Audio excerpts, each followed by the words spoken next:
Les pido por favor que vayan al libro de Éxodo, capítulo 3. Éxodo, capítulo 3. Y vamos a leer los versículos 13 y 14. Entonces dijo Moisés a Dios: he aquí, si voy a los hijos de Israel y les digo, el Dios de vuestros padres me ha enviado a vosotros, tal vez me digan, ¿cuál es su nombre? ¿Qué les responderé? Y dijo Dios a Moisés: yo soy el que soy.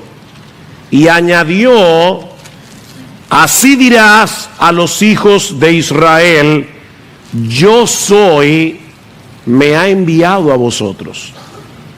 Hace unos años yo tuve que viajar a Canadá por razones ministeriales y unos amigos, hermanos en la fe muy queridos tuvieron la gentileza de llevarme a conocer las cataratas del Niágara.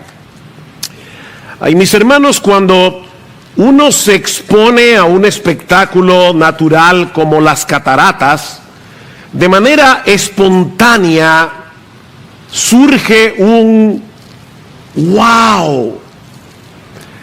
Aunque no sea pronunciado con la boca, pero que se produce en el corazón. Decir que aquello fue impresionante se queda corto de lo que experimenté ese día. Ahora, cuando uno se encuentra en situaciones como esas y contempla algo tan espectacular, uno no tiene que decirse a sí mismo, ahora debo abrir la boca y decir wow, porque eso sería lo más apropiado. Además de que no quiero que los hermanos que han hecho el esfuerzo de traerme a la catarata piensen que yo me he sentido decepcionado. No, mis hermanos, las emociones no funcionan así. Uno simplemente se detiene a contemplar ese espectáculo, millones y millones y millones de galones de agua cayendo por minutos arcoíris que se forman en el fondo de las cataratas cuando el agua rompe y se convierte en vapor, un ruido atronador, y en una forma natural uno dice ¡wow! Así funcionan nuestras emociones y así funciona nuestra adoración. Dios nos creó con la capacidad de experimentar asombro ante todo aquello que es hermosamente inusual. Pudiera darse el caso de que alguien visite las cataratas del Niágara y piense, ¿qué tiene de peculiar un chorro de agua que cae desde diferentes partes de la montaña? Pero en ese caso podríamos llegar a la conclusión de que este individuo no posee una idea muy clara de lo que está viendo, o de que su aparato emocional no está funcionando bien. Bueno, lo mismo ocurre con el ser de Dios. Hermanos, ¿qué se necesita para adorar a Dios? ¿Quiénes son aquellos que pueden adorar a Dios con más entusiasmo? Bueno, pastor, los que tienen en su iglesia un buen equipo de alabanza. Yo a veces me pregunto, yo no sé qué pasaría en muchas iglesias si de repente Dios hiciera el milagro de desaparecer a todos los músicos. A mí me encanta la música, me encanta que podamos adorar acompañados de músicos, pero ¿qué pasaría en muchas iglesias que aparentemente experimentan fervor en el tiempo de alabanza si de repente desaparecieran los músicos y nosotros adoráramos como ha adorado la iglesia de Cristo a lo largo de siglos, cuando no se podía adorar con instrumentos musicales? Mis hermanos, no es la música instrumental lo que nosotros necesitamos. Óigame, es bueno tenerlo. No es lo que necesitamos para poder alabar a Dios, para poder adorar a Dios. Es un sentido de asombro que se produce cuando nosotros entendemos quién es Dios. Sin asombro no hay adoración. Los que poseen un mejor entendimiento de quién es Dios y se deleitan en ello son los mejores adoradores que tiene la iglesia. Por eso alguien definía la adoración como el dulce eco de las excelencias de Dios en el corazón de su pueblo. ¿Qué es la adoración? Es el dulce eco de las excelencias de Dios en el corazón de su pueblo. Nuestro Dios es absolutamente inusual, porque no hay nadie como Él en toda la creación, nada que se le compare. Él es infinito en su ser, infinito en sus perfecciones, lleno de gloria, lleno de belleza, lleno de majestad, de modo que es imposible conocerle y contemplarle sin ser movidos a sobrecogernos y a proclamar y a querer expresar nuestra admiración. Es la deleitosa proclamación de la gloria de Dios. Eso es adoración. Así dice el Señor, Jeremías 9. No se gloríe el sabio en su sabiduría, ni se gloríe el poderoso en su poder, ni el rico se gloríe de su riqueza, mas el que se gloríe, gloríese en esto, de que me entiende y me conoce. Que se gloríe en eso. Por supuesto, nuestra capacidad de entender a Dios es muy limitada. De hecho, el mismo Dios nos dice también en su palabra que su grandeza es inescrutable. Salmo 145. Ningún ser humano es capaz de comprender a Dios por completo. Y sin embargo, conocemos lo suficiente, dice el mismo Salmo 145, como para contar sus alabanzas a otras generaciones. Dice el salmista, en el glorioso esplendor de tu majestad meditaré. Y lo que yo espero que suceda en esta mañana, mis hermanos, lo que Él está adorando al Señor es que el Espíritu Santo tome su palabra predicada y aumente nuestra capacidad de asombro al considerar la doctrina de la simplicidad de Dios. Como parte de la serie que ya el pastor Salvador inició hace unos domingos atrás acerca de los atributos de Dios. Dios es simple. Lo que yo quiero, mis hermanos, lo que pretendo es que salgamos de aquí anonadados, sobrecogidos, al comprender un poco mejor quién es ese Dios que se nos revela en su palabra escrita y encarnada, y al que llamamos Padre, si es que hemos venido a Cristo en arrepentimiento y fe.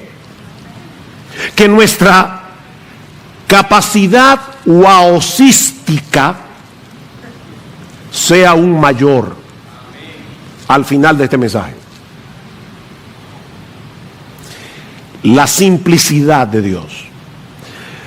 Ese es uno de esos atributos que la Iglesia de Cristo ha confesado a lo largo de los siglos, pero del que tristemente no se habla mucho en estos días en las iglesias, o incluso se ignora por completo.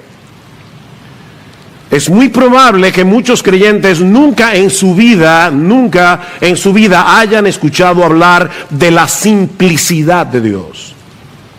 Y que incluso algunos se sientan extrañados al escuchar que Dios es simple. No solo extrañados, ofendidos posiblemente con la declaración de que Dios no es un ser complejo. Dios es simple. Por eso me adelanto a decir que al afirmar la simplicidad de Dios, y créanme hermanos, yo voy a hacer todo lo que esté a mi alcance, ¿verdad?, para que esto se pueda comprender. Pero al afirmar la simplicidad de Dios, no estamos diciendo que Dios sea simplista. Hay una diferencia abismal entre una cosa y otra. Por ejemplo, el libro de Proverbios nos advierte que no podemos ser simples, ¿verdad? Una persona simple es una persona que no posee la capacidad ni la sabiduría necesaria para lidiar con asuntos complicados y para tomar buenas decisiones éticas, buenas decisiones morales. No podemos ser simples en ese sentido. Pero decir de Dios que Él no tiene esa capacidad sería un insulto. Entonces, ¿a qué nos referimos al hablar de la simplicidad de Dios? Bueno, veamos en primer lugar la simplicidad de Dios explicada, para luego ver la relevancia que tiene entender esto, la simplicidad de Dios aplicada. La simplicidad de Dios explicada. Al decir que Dios es simple, lo que estamos afirmando es que Él no está compuesto de partes. O para decirlo de otra manera, que todo lo que hay en Dios es Dios. No hay nada en Dios que no sea Dios. En ese sentido, Dios es completamente distinto a todas las criaturas que existen en el universo, porque todas las cosas que existen están compuestas de partes. Y precisamente por eso requirieron de alguien que ensamblara cada parte, la colocara en su lugar para que esa cosa sea esa cosa y funcione como esa cosa. Leí recientemente que un Boeing 747 tiene 7 millones de piezas. 7 millones. Es un aparato complejo. Y si una de esas piezas, por pequeña que sea, se daña, puede ser que el avión no pueda volar. De hecho, cuando estábamos ahora, hace poco, en la conferencia de Mujer Verdadera, en la ciudad de Guadalajara, no pudimos volar el día que estaba pautado porque el avión tenía una pieza dañada. Y esa pieza no llegó a tiempo para que nosotros pudiéramos irnos en ese mismo día. Una pieza pequeña puede hacer que un avión no despegue de la pista. Pero Dios nunca tiene que cancelar nada. A Él no le sucede eso, porque todo lo que hay en Dios es Dios. Por eso Él no depende de nada ni de nadie para ser quien Él es. A lo largo de los siglos los teólogos lo han expresado de esta manera: todo lo que está en Dios es Dios. Así que todo lo que Él necesita para ser quien Él es Él mismo. Todo lo que Dios necesita para ser Dios es Él. Pensemos en este pasaje, Éxodo 3, la zarza ardiente, del que ya de hecho Salvador hizo referencia cuando habló de la autoexistencia de Dios. Moisés está en el monte Horeb pastoreando las ovejas de su suegro cuando se encuentra con una zarza que ardía en fuego, pero que no se consumía. Y entonces dijo Moisés: me acercaré ahora para ver esta maravilla. ¿Por qué la zarza no se quema? Ahora, Moisés obviamente no era un experto en química, pero él sabía por experiencia que para que haya fuego se necesita un material combustible, o sea, un material que pueda arder. Así que lo que resultaba sorprendente y maravilloso para él era el hecho de que este fuego, que como vemos más adelante en el pasaje representaba a Dios, era solo fuego, todo fuego. No necesitaba la zarza, o sea, el fuego estaba ardiendo en la zarza, pero no dependía de la zarza para poder arder. Ese fuego no necesitaba de material combustible porque, como dice un comentarista, ardía por su propia energía. Se trataba de un fuego que no estaba compuesto de ninguna otra cosa que no fuera el fuego mismo. Ahora, no olvidemos en qué contexto ocurre este fenómeno. En ese momento Dios iba a comisionar a Moisés para que regresara a Egipto para libertar a su pueblo, y Moisés iba a comenzar a poner una serie de excusas porque él no quería hacerlo. Noten el versículo 11 del capítulo 3. Pero Moisés le dijo a Dios: ¿y quién soy yo para ir a Faraón y sacar a los hijos de Israel de Egipto? Capítulo 4, versículo 1. Y Moisés respondió: ¿y si no me quieren creer ni escuchan mi voz? Versículo 10. Entonces Moisés dijo al Señor: por favor, Señor, nunca he sido un hombre elocuente, envía a otro. ¿Ven? Excusas, excusas, excusas. ¿Qué necesitaba Moisés en ese momento? Oh, pastor, obviamente levantar su autoestima. No, necesitaba saber quién era el Dios que lo estaba comisionando. Moisés no necesitaba autoafirmación. Moisés en ese momento necesitaba saber quién es Dios. Y precisamente eso es lo que Dios le revela. Dijo Dios a Moisés: Moisés, la pregunta no es quién eres tú, la pregunta es quién soy yo. ¿Y sabes quién soy yo? Yo soy el que soy. Así que cuando los hijos de Israel te pregunten: ¿y quién es ese Dios que te ha enviado a libertarnos de la esclavitud de Egipto? Tú le vas a decir: diles que yo soy, me ha enviado a vosotros. ¿Quién es Dios? Él mismo. Decía el filósofo español José Ortega y Gasset. No es una avenida, es un filósofo. Decía José Ortega y Gasset: yo soy yo y mis circunstancias. ¿Han oído eso? Yo soy yo y mis circunstancias. ¿Qué quería decir el filósofo español? Bueno, lo que él está diciendo es: mi yo es solamente un ingrediente, una parte de mi vida, porque también están mis circunstancias, el medio en el que se ha desarrollado mi existencia. Eso también tiene que ver con quién soy yo. Pero en el caso de Dios, Él es quien Él es. Las circunstancias no juegan ningún papel. Así como el fuego de la zarza no necesitaba ninguna energía fuera de sí mismo para arder, Dios no necesita de nada fuera de sí mismo, ni para existir, ni para ser feliz. Y era ese Dios autosuficiente, absolutamente independiente, la fuente de todo ser y de toda vida, el que estaba enviando a Moisés a liberar al pueblo. Dios no necesitaba a Moisés para hacer su obra, pero todo lo que necesitaba Moisés era a Dios. Dios no necesitaba a Moisés, ni a ti, ni a mí, ni a nadie. Pero tú, yo y Moisés necesitamos a Dios. ¿Se dan cuenta, mis hermanos, que esta no es una enseñanza meramente académica que deba reservarse únicamente para los teólogos? Esta es una verdad esencial acerca del ser de Dios que los creyentes necesitamos conocer para alimentar nuestra confianza y nuestra admiración por Él.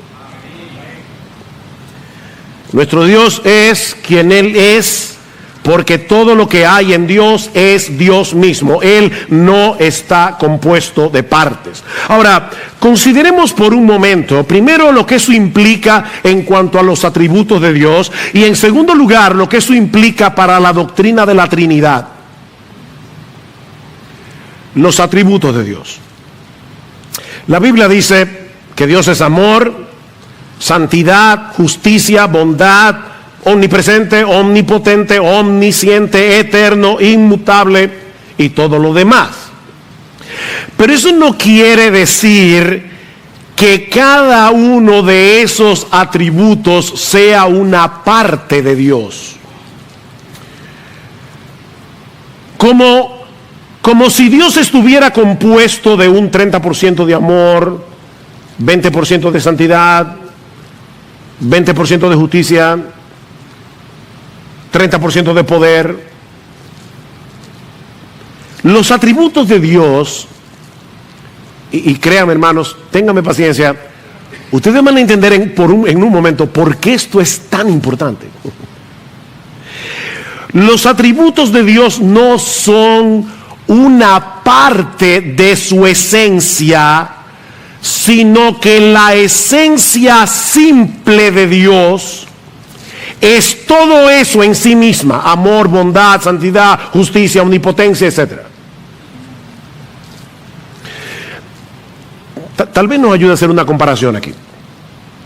Seguramente todos nosotros hemos conocido a personas que son sabias y a personas que no lo son. ¿Sí o no? Sí. Bueno, la sabiduría no es una parte esencial de nuestra humanidad. O sea, se puede ser humano y no tener ni una pizca de sabiduría. ¿Sí o no? Sí. Se puede carecer de bondad. Hitler era ser humano, y Stalin, y Lenin, y Pol Pot, y Mussolini eran seres humanos, porque la bondad no es un atributo esencial de la humanidad. Pero no en el caso de Dios.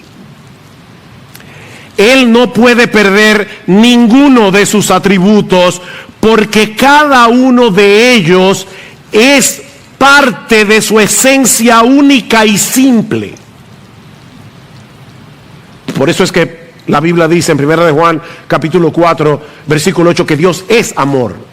Dios es amor. No es que Dios tiene la capacidad de amar, no es que Dios ama, no, es que la naturaleza misma, la esencia misma de Dios es amor. El amor realmente es Dios, y Él ha dado al hombre la capacidad, por ser hechos a la imagen y semejanza del Señor, de poder amar relativamente, pero Él es absolutamente amor. Él es luz. No es que Él tiene santidad, es que Él es la santidad.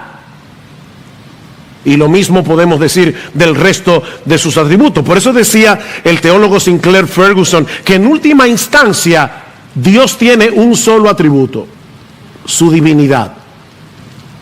Uno solo.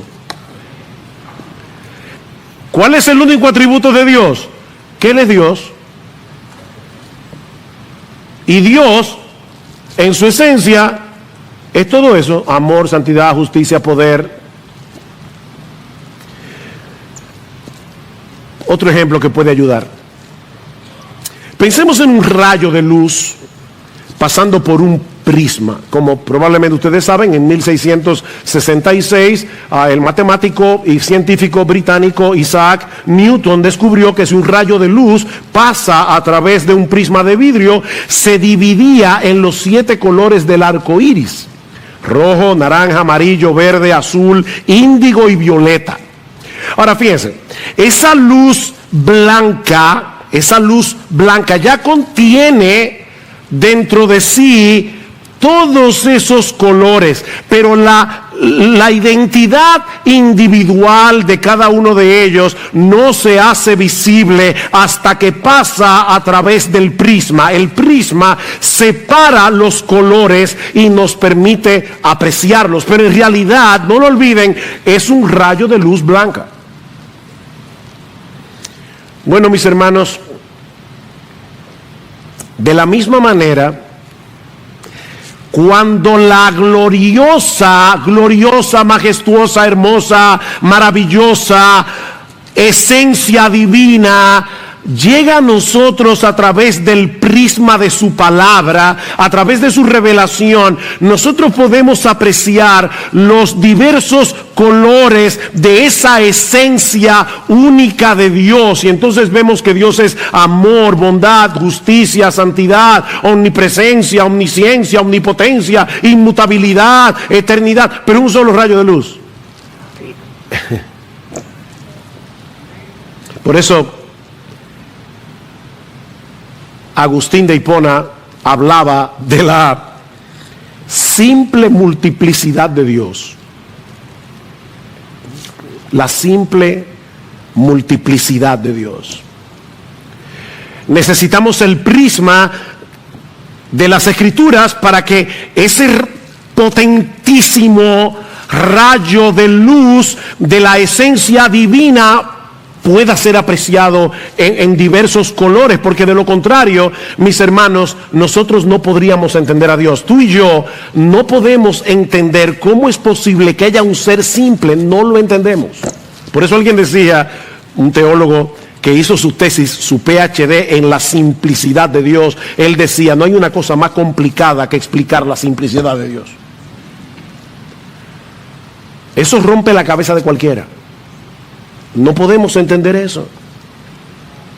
Todos esos atributos son una parte esencial de su naturaleza. Es precisamente por eso, mis hermanos, que Dios es inmutable. Dios no cambia.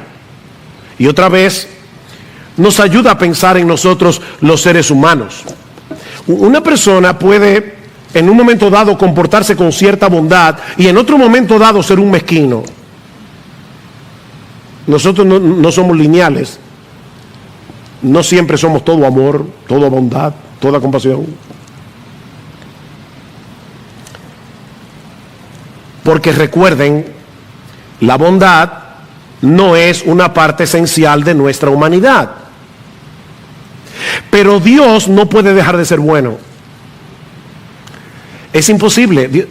Si Dios dejara de ser bueno, se autodestruyera. Porque es que la esencia de Dios, la única que Él tiene, es bondad, es santidad, es amor, es justicia, es poder. Dice el salmista en el Salmo 90, Señor, tú nos has sido refugio de generación en generación, antes que naciesen los montes y formases la tierra y el mundo, desde el siglo y hasta el siglo, desde la eternidad y hasta la eternidad, tú eres Dios. Tú eres en eterno presente, tú eres Dios. Él siempre es el mismo. Dios no puede ser menos de lo que es, ni tampoco más. Si yo le dijera a mi esposa, la quiero piropear, y le digo, hoy tú eres mejor que cuando nos casamos, sería un piropo. Si tú le dices a Dios que Él es hoy mejor que ayer, es un insulto. Ustedes no se han dado cuenta que a ningún salmista se le ocurre alabar a Dios y decir, wow, Señor, tú ahora eres mejor. Es que Dios no puede ser mejor de lo que Él es ya. Es imposible, porque Él ya es absolutamente bueno, absolutamente amoroso, absolutamente santo, absolutamente justo.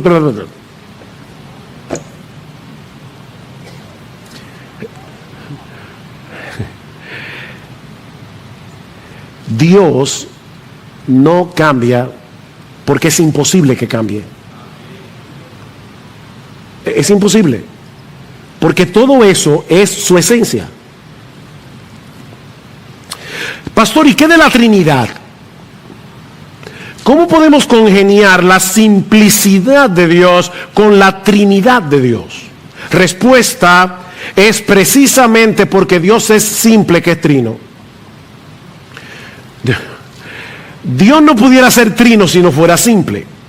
La Biblia enseña que la esencia única e indivisible de Dios, simplicidad, subsiste completamente en tres personas distintas: el Padre, el Hijo y el Espíritu Santo. El Padre es Dios, el Hijo es Dios, el Espíritu Santo es Dios, pero aún así no hay tres dioses, sino un solo Dios, porque los tres son una sola esencia.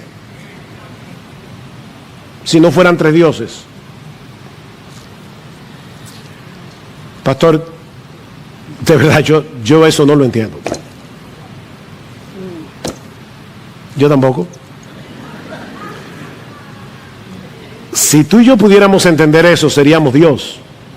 Pero Él es más grande que tú y más grande que yo. Y qué bueno, porque si Él no fuera más grande que tú y más grande que yo, no pudiéramos escondernos bajo Él. Él es la roca eterna de los siglos.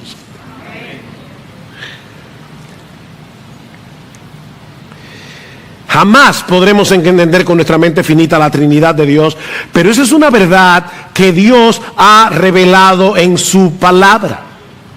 Ahora, eso no significa, y aquí es que viene la parte importante, que Dios está compuesto de tres partes llamadas Padre, Hijo y Espíritu Santo. Un tercio el Padre, un tercio el Hijo, un tercio el Espíritu Santo. Como si cada una de las personas de la Trinidad poseyera un tercio de la esencia divina. De hecho, una vez escuché a alguien lamentablemente decir que la Trinidad, eso es fácil, se puede comparar con el huevo. O sea, el huevo tiene cáscara, yema y clara. La cáscara en sí misma no es el huevo, ni la yema en sí misma es el huevo, ni la clara en sí misma es el huevo. Es el huevo. O sea,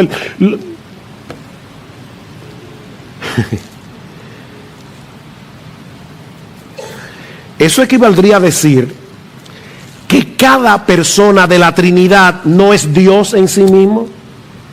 Es un tercio de Dios. Como si tuviéramos que sumar a las tres personas para tener la esencia completa de Dios. No, cuando hablamos de la Trinidad, lo que en realidad estamos diciendo es que cada una de las personas comparte igual y plenamente la esencia única y simple de la divinidad. Yo te dije que mi oración es asombrarte, que el Espíritu Santo te asombre. ¿De quién es Dios? No hay nada que se le compare. Nada. Deuteronomio 6:4, escucha Israel, el Señor es nuestro Dios, el Señor uno es. Sorprendentemente ese es uno de los textos favoritos de los musulmanes y de todos los que niegan la doctrina de la Trinidad. Pero lo que ese texto significa no es que Dios es una singularidad matemática, que hay una sola persona que se llama Dios, sino que como Dios es único, porque hay una sola esencia divina, Él y solo Él debe ser el objeto de nuestros afectos y de nuestra adoración. Por eso el texto sigue diciendo: el Señor nuestro Dios, el Señor uno es, y amarás al Señor tu Dios con todo tu corazón, con toda tu alma y con todas tus fuerzas. La devoción y la lealtad de nuestro corazón, de nuestra alma, no puede estar dividida porque existe un solo Dios. Eso es lo que significa Deuteronomio. Sin embargo, es interesante notar que la palabra hebrea que se traduce como uno en Deuteronomio capítulo 6, Jehová nuestro Dios, el Señor uno es. Esa es la misma palabra que aparece en Génesis capítulo 2, versículo 24, para decir que en el matrimonio un hombre y una mujer, dos personas, en el matrimonio vienen a ser una sola carne. ¿Ven? No es una singularidad matemática. Son dos personas que forman una sola carne. Bueno, en la Trinidad son tres personas que subsisten en la única y simple esencia de Dios. Así que Dios es uno y es tres, pero en dos sentidos diferentes. Él es uno en cuanto a su esencia, porque solo hay un Dios, no tres. Pero Él es tres con respecto a las personas, porque son el Padre, el Hijo y el Espíritu Santo. Repito, mis hermanos, eso es un misterio que no podemos comprender plenamente, pero es una doctrina revelada que debemos creer. Pastor, ¿y por qué eso es tan relevante? Bueno, ya hemos visto la doctrina de la simplicidad explicada. Vemos ahora la doctrina de la simplicidad aplicada. Y créame, tuve que debatirme en cuanto a cuántas aplicaciones traer. Voy a limitarme a 4. En primer lugar, porque nuestro Dios es un ser simple, que no depende de nada ni de nadie para su existencia, para su felicidad. Podemos y debemos depender de Él en medio de cualquier necesidad y circunstancia. Nosotros somos muy débiles, somos muy necesitados. Cualquier cosa puede afectarnos de repente en una forma profunda y significativa, pero no a Dios. Nosotros necesitamos a Dios, tú necesitas a Dios, Él no necesita a nadie. Pero podemos confiar en Dios precisamente porque Él no necesita a nadie, porque Él es simple. Como ustedes saben, el viernes 12 de mayo, mi esposa y yo participamos de una celebración que fue muy importante, de mucho gozo para nosotros. Lo más lejos que yo tenía es que ese día terminaría en la emergencia de un hospital en Louisville, Kentucky, con un fuertísimo dolor de espalda. Esa fue la celebración. Reflexionando después acerca de este incidente, yo decía, Señor, de verdad yo quiero tratar de entender. Yo no necesito entender, pero yo quisiera como entender por qué pasó esto, qué tú me quieres enseñar. Y varias cosas vinieron a mi mente en ese momento. Por un lado, que en este mundo caído definitivamente no existe la perfecta felicidad. No existe. Por otro lado, que siempre debo estar profundamente agradecido con mi Señor y mi Salvador cuando estaba en el momento más agudo del dolor, estaba privado del dolor. Yo solo podía pensar, mi Señor Jesucristo se hizo hombre y Él decidió tomar ese lugar, ese dolor que es infinitamente superior a este, para que yo fuera salvo. Y eso de verdad produjo mucha gratitud en medio del dolor. Por otro lado, pensé definitivamente, solo Dios puede ser nuestra completa satisfacción. Pero otra de las enseñanzas que yo saqué ese día es que solo Dios merece la gloria por todos nuestros logros, porque nosotros somos demasiado frágiles. Solo Dios merece la gloria, pero qué bueno, mis hermanos, que dependemos de un Dios absolutamente autónomo, un Dios que no necesita de nada ni de nadie fuera de sí mismo para ser quien Él es y para ser absolutamente feliz. Dice en Isaías capítulo 49, porque yo soy Dios y no hay otro Dios y nada hay semejante a mí, que anuncio lo por venir desde el principio y desde la antigüedad, lo que aún no era hecho, que digo, mi consejo permanecerá y haré todo lo que yo quiero. Ni tú ni yo podemos decir, yo voy a hacer lo que yo quiero. Porque una cosita minúscula que no se ve te puede postrar en una cama. Pero no a Dios. Podemos y debemos depender en todo de ese Dios, porque Él hace todas las cosas según el designio de su voluntad, como dice en Efesios 1:11. Su voluntad prevalecerá, mis hermanos, porque Él no necesita buscar nada fuera de sí mismo para hacer lo que Él se ha propuesto hacer. En segundo lugar, porque Dios es un ser simple, debemos vivir con la conciencia. Debemos vivir con la conciencia de que Él está plenamente presente en todo lugar con todos sus atributos. Es un ser simple. La semana que viene me toca predicar sobre la omnipresencia de Dios. Ahora les adelanto que lo que eso significa no es, niños, Cuando Dios, la Biblia dice que Dios es omnipresente, lo que eso significa no es que Dios es grandote, grandote, grandote, tan grandote que Él llena todo el espacio. No. Lo que eso significa es que todo Dios está en todo lugar al mismo tiempo. Porque Él es una sola esencia. Todo Dios está en todo lugar. Salmo 139, delante y detrás me rodeaste y sobre mí pusiste tu mano. Tal conocimiento es demasiado maravilloso para mí. Alto es, no lo puedo comprender. ¿A dónde me iré de tu espíritu? ¿Y a dónde huiré de tu presencia? ¿Sabe lo que dice el texto hebreo? ¿A dónde huiré de tu cara? Dice el texto hebreo. Estamos todo el tiempo en la cara de Dios. Ahora mismo puede ser que una hormiga esté pasando por aquí debajo, atrás, y yo ni cuenta me estoy dando de eso, porque yo tengo que poner mi cara ahí para poder verlo.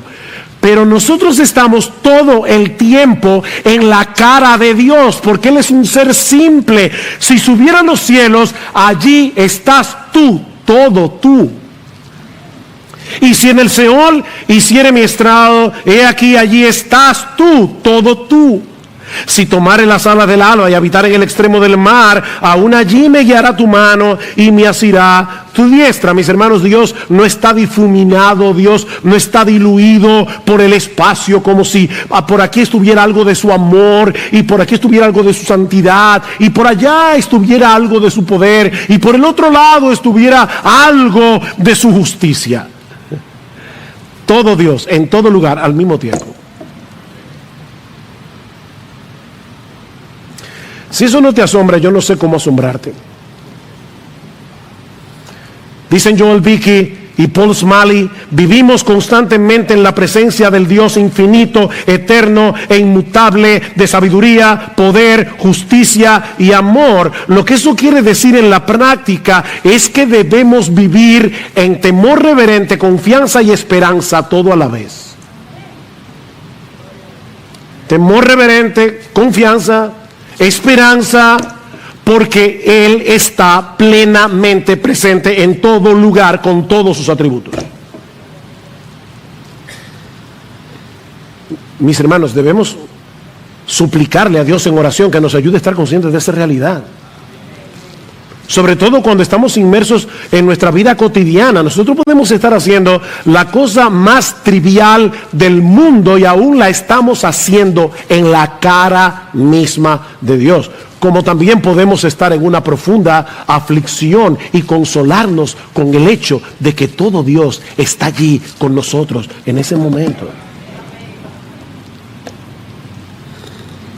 En tercer lugar, porque nuestro Dios es un Dios simple, en dependencia del Espíritu Santo, debemos cultivar todas las virtudes que nos hacen semejantes a su carácter. Todas las virtudes. Dios no es más amoroso que santo, ni más santo que bondadoso, ni más compasivo que justo. Recuerden, es un rayo, un solo rayo, una única esencia, que es todo eso a la vez. Y Él nos hizo a su imagen y semejanza. Es verdad que el pecado distorsionó la semejanza de Dios en nosotros, pero Cristo vino a restaurar esa imagen, de manera que los cristianos no podemos darle más importancia a algún aspecto del carácter de Dios por encima del otro. Tú no puedes decidir, yo voy a cultivar ahora el amor, y qué del gozo, y qué de la santidad, y que de la justicia. Es que tú no puedes tomar esa decisión. Es por eso que en Gálatas capítulo 5 versículos 22 y 23 se habla del fruto del Espíritu, no de los frutos del Espíritu. Es un solo fruto, porque ese solo fruto encierra todo el carácter hermoso y maravilloso de nuestro gran Dios y Salvador Jesucristo. Así que nosotros debemos crecer en amor, gozo, paz, paciencia, benignidad, bondad, fe, mansedumbre, templanza, porque nosotros queremos parecernos cada vez más a ese Dios que es una sola esencia divina. Finalmente, porque nuestro Dios es un ser gloriosa y maravillosamente simple, Solo Él es digno, solo Él es digno de nuestra más ardiente devoción, lealtad y adoración. Solamente Él, porque en todo el universo no hay nadie como Él. ¿Recuerdan cuando un escriba le preguntó al Señor, ¿y cuál es el primer mandamiento de todos? ¿Qué hizo Jesús? Fue a Deuteronomio capítulo 6. Y le dijo, el primer mandamiento de todo es este: oye Israel, el Señor nuestro Dios, el Señor uno es, y amarás al Señor tu Dios con todo tu corazón y con toda, porque es un solo Dios, con toda tu alma, con toda tu mente y con todas tus fuerzas. Ese es el principal mandamiento. Si Dios es uno, si hay una sola esencia divina, no podemos tener nuestros afectos divididos. Debemos amarlo y adorarlo únicamente a Él con todo el corazón, no con una parte, con toda nuestra alma, con toda nuestra mente, con todas nuestras fuerzas. Es cierto que de este lado de la eternidad, mientras el pecado more en nosotros, adorar a Dios de ese modo es prácticamente imposible, es una lucha. Pero en la misma medida en que se acreciente nuestro asombro por quien Él es, en esa misma medida aumentará el fuego de nuestra devoción por Él.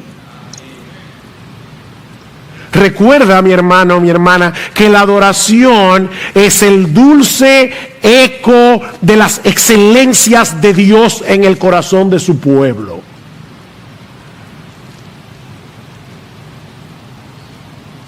Mira, si pararse a contemplar las cataratas del Niágara o el cañón del Colorado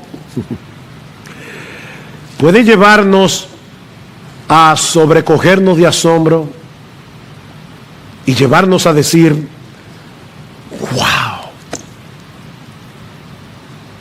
no existe nada ni nadie en el mundo que deba producir en nosotros un asombro mayor, un deleite mayor que ese glorioso Dios eterno, santo, justo, inmutable, sabio y bondadoso, al que los creyentes le llaman Padre por causa de nuestra unión con su Hijo. Amén.